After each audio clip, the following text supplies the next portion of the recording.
court today. He's facing several charges.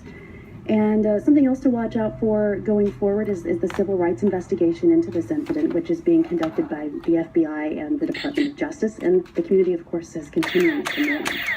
NPR's Sarah McCammon in Charlottesville. Thanks, Sarah. Thanks.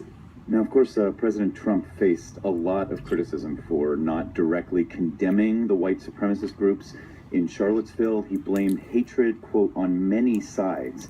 Vice President Mike Pence had a message yesterday for the president's critics. I will say I don't normally do dip, but I did cop this or get this Copenhagen, which is it's one of my favorites because it's the most strong. So if I do choose to dip, it's usually this one. That's my favorite dip.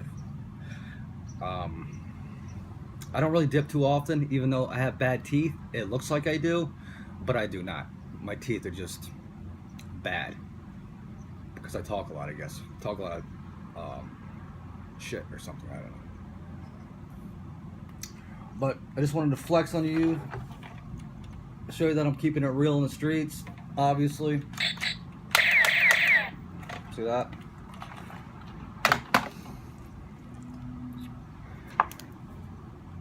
Baptist churches and spoke all day. Elected officials need to come out, number one, and condemn, call it for what it is. These were white supremacists. They were neo-Nazi. They came into our beautiful state, our beautiful city, with their hate and their bigotry. And I told them to get out. They're not, they're not wanted here. But let's be honest, Dave, they're not wanted anywhere in America. These are not.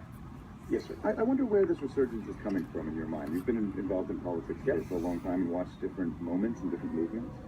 And it's a great question. And I do believe that the rhetoric that we have seen, these people felt emboldened that they could come. And David, you should have heard the language in what these people said on the streets, yelling at the African American community, yelling at members of the Jewish faith.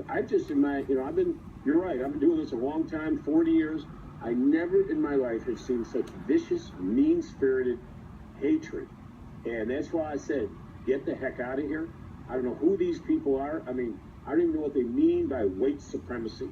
I don't know why you would be a neo-Nazi today.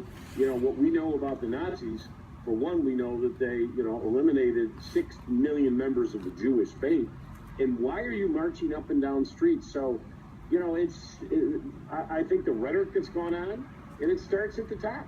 And I said yesterday, from the White House to the State House to the mayor's office, all of us today need to come out and condemn it, call it for what it is. Let's get a real realization of how we got to this point in American history, and then let's work together to fix it. This is an opportunity. These folks who came in are disgusting human beings, and I'll tell you this, they made us stronger here in Virginia.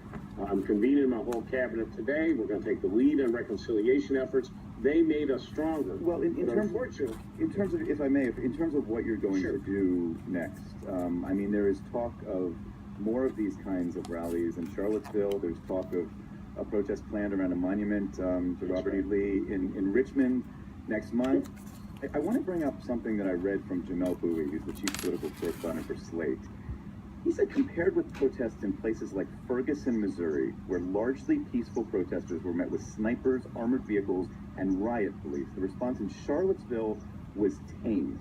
Armed white supremacists facing restrained and measured law enforcement. Did state and local police do enough?